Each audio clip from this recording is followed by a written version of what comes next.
ब्रह्मरूपमादिमध्यशेषसर्वभाषकम् भावषट्कहीनरूपनित्यशतमदयम् ब्रह्मणोऽधिगोचरं च नेति नेति भावितं त्वं नमामि देवदेव রামকৃষ্ণমীশ্বরম। নমস্কার, আমার এই চ্যানেলে আপনাদের সকলকে স্বাগত। ঠাকুর শ্রী শ্রী রামকৃষ্ণ পরমহংসদেব, শ্রী শ্রী মা এবং স্বামী বিবেকানন্দকে আমার সশ্রদ্ধ প্রণাম জানিয়ে শ্রীমকথিত রামকৃষ্ণ কথামৃত থেকে পরবর্তী অংশ পাঠ করে শোনাচ্ছি। ডাক্তার শ্রী রামকৃষ্ণকে বলছেন, ইন্দ্রিয় সংযম করা বড় শক্ত। ঘোড়ার চক্ষের দুদিকে ঠুলি দাও। কোনো কোনো ঘোড়ার চক্ষু একেবারে বন্ধ করতে হয়। শ্রীরামকৃষ্ণ, তাঁর যদি একবার কৃপা হয়, ঈশ্বরের যদি একবার দর্শন লাভ হয়, আত্মার যদি একবার সাক্ষাৎকার হয়, তাহলে আর কোনো ভয় নাই। তখন ছয় রিপু আর কিছুই করতে পারবে না। নারদ, প্রহ্লাদ এইসব নিত্যসিদ্ধ মহাপুরুষদের অত করে চক্ষের দুদিকে ঠুলি দিতে হয় না। যে ছেলে নিজে বাপের হাত ধরে মাঠের আলপথে চলেছে, সে ছেলে বরং অসাবধান হয়ে বাপের হাত ছেড়ে দিয়ে খানায় পড়তে পারে, কিন্তু বাপ যে ছেলের হাত ধরে সে কখনো খানায় পড়ে না। ডাক্তার, কিন্তু বাপ ছেলের হাত ধরা ভালো নয়। শ্রীরামকৃষ্ণ, তা নয়। মহাপুরুষদের বালক স্বভাব। ঈশ্বরের কাছে তারা সর্বদাই বালক। তাদের অহংকার থাকে না। তাদের সব শক্তি ঈশ্বরের শক্তি। বাপের শক্তি, নিজের শক্তি কিছুই নয়। এইটি তাদের দৃঢ় বিশ্বাস।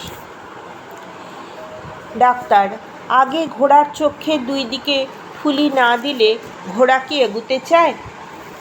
রিপু বশ না হলে কি ঈশ্বরকে পাওয়া যায়? শ্রীরামকৃষ্ণ, তুমি যা বলেছ ওকে বিচার পথ বলে, জ্ঞানযোগ বলে। ও পথেও ঈশ্বরকে পাওয়া যায়। জ্ঞানীরা বলে আগে চিত্তশুদ্ধি হওয়া দরকার, আগে সাধন চাই, তবে জ্ঞান হবে। ভক্তিপথেও তাকে পাওয়া যায়।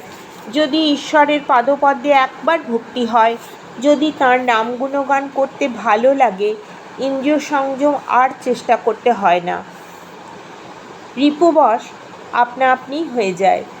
যদি কারো পুত্রশোক হয়, সেদিন সে কি আর লোকের সঙ্গে ঝগড়া করতে পারে?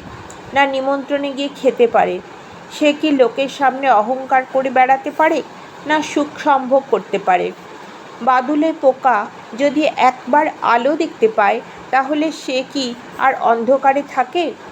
ডাক্তার সহাস্যে, তা পুড়েই মরুক, সেও স্বীকার। শ্রীরামকৃষ্ণ, না গো, ভক্ত কিন্তু বাদুলে পোকার মতো পুড়ে মরে না। ভক্ত যে আলো দেখে ছুটে যায়, সে যে মনির আলো। মনির আলো খুব উজ্জ্বল বটে, কিন্তু স্নিগ্ধ আর শীতল। এ আলোতে গা পড়ে না। এ আলোতে শান্তি হয়, আনন্দ হয়। বিচার পথে, জ্ঞানযোগের পথে তাকে পাওয়া যায়, কিন্তু এ পথ বড় কঠিন। আমি শরীর নই, মন নই, বুদ্ধি নই। আমার রোগ নাই, শোক নাই, অশান্তি নাই। আমি সচ্চিদানন্দ স্বরূপ। আমি সুখ দুঃখের অতীত। আমি ইন্দ্রিয়ের বশ নই।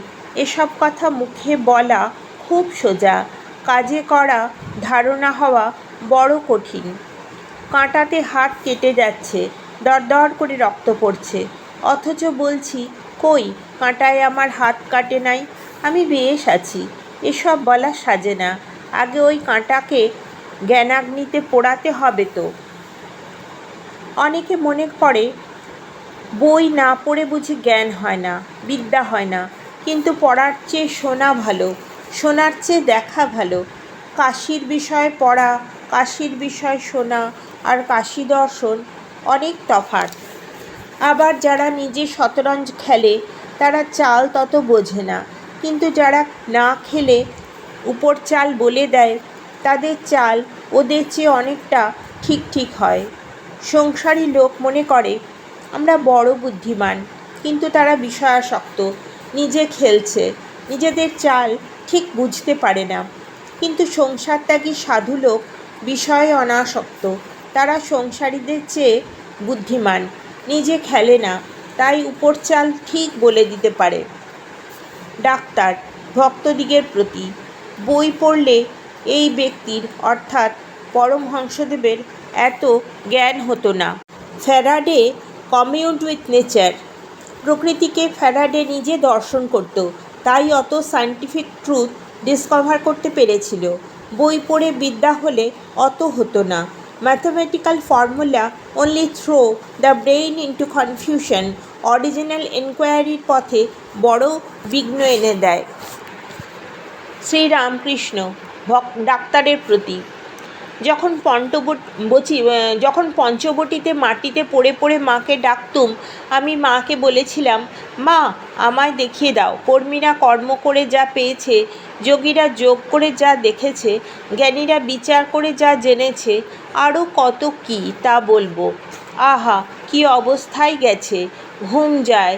এই বলিয়া পরমহংসদেব গান করিয়া বলিতে লাগলেন, ঘুম ভেঙেছে আর কি ঘুমাই, যোগে জাগে জেগে আছি, এখন যোগনিদ্রা তোরে দিয়ে মা ঘুমেরে ঘুম পাড়ায়েছি।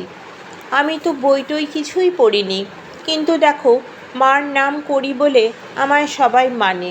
শম্ভু মল্লিক আমায় বলেছিল, ঢাল নাই তরোয়াল নাই না শান্তিরাম সিং। সকলের হাস্য। শ্রীযুক্ত গিরিশচন্দ্র ঘোষের বুদ্ধদেব চরিত অভিনয় কথা হইতে লাগিল। তিনি ডাক্তারকে নিমন্ত্রণ করিয়া ওই অভিনয় দেখাইয়াছিলেন। ডাক্তার ইহা দেখিয়া যারপরনাই আনন্দিত হইয়াছিলেন। ডাক্তার গিরিশের প্রতি, তুমি বড় বদ লোক, আমায় রোজ থিয়েটারে যেতে হবে? শ্রীরামকৃষ্ণ মাস্টারের প্রতি, কি বলছে আমি বুঝতে পারছি না। মাস্টার, ওর থিয়েটার বড় ভালো লেগেছে। আজকের পাঠ এই পর্যন্তই। আপনারা সকলে ধৈর্য ধরে এতক্ষণ এই পবিত্র পাঠ শুনলেন, সেজন্য আপনাদের সকলকে আমার আন্তরিক ধন্যবাদ। ঠাকুর শ্রী শ্রী রামকৃষ্ণ পরমহংসদেবকে আবার আমার আন্তরিক প্রণাম জানাই। যদি আপনারা আমার এই চ্যানেলটি সাবস্ক্রাইব করে নেন, তাহলে পূর্ববর্তী অংশগুলি এবং পরবর্তী পর্বগুলি সহজেই খুঁজে পেয়ে যাবেন। আর এছাড়া রামকৃষ্ণের অনেক বাণী শর্টস আকারে দেওয়া আছে, সেগুলোও সহজেই পেয়ে যাবেন। সকলে ভালো থাকবেন। নমস্কার। ধর্মহানহারকং তধর্ম কর্ম বারকং লোকধর্মচারণঞ্চ সর্বধর্মকোবিদং ত্যাগি গেহি সব্য নিত্য পাবনং হৃপঙ্কজং ত্বং নমামি দেবদেব রামকৃষ্ণমীশ্বরম। ত্বং নমামি দেবদেব রামকৃষ্ণমীশ্বরম। तं नमामि देवदेव रामकृष्णमीश्वरम्।